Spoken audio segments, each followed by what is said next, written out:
pantauan Rukyatul Hilal yang dilaksanakan tim Hisab Rukyat dari kantor wilayah Kementerian Agama Sumatera Selatan berlangsung di helipad lantai 18 Hotel Arya Duta Palembang.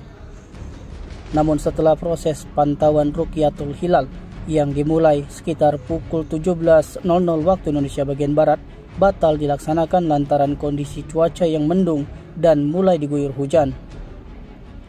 Padahal tim Rukyatul Hilal telah menyiapkan teropong sebagai alat pemantauan titik masuknya hilal Ramadan.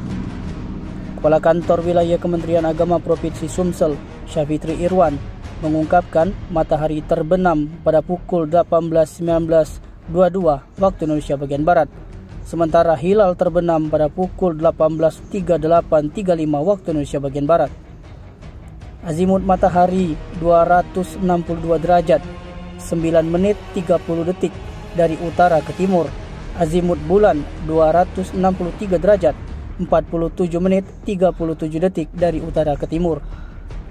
Ketinggian hilal 4 derajat 13 menit 6 detik di atas ufuk mar'i.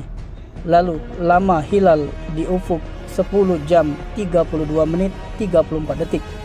Dan posisi hilal di Palembang berada di 1 derajat 38 menit 6 detik di utara matahari. Adapun sudut elongasi 6,57 derajat. Berdasarkan kriteria Im Karnur Rukyah Mabims, Menteri Agama Brunei, Indonesia, Malaysia, Singapura, ketinggian hilal minimal 3 derajat dan sudut elongasi minimal 6,4 derajat. Maka tanggal 1 Ramadan 1446 Hijriah diperkirakan jatuh pada hari Sabtu, tanggal 1 Maret 2025.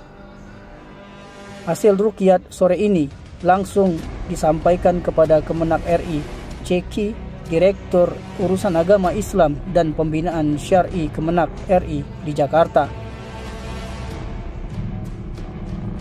Tim Liputan Sumsel Update TV melaporkan.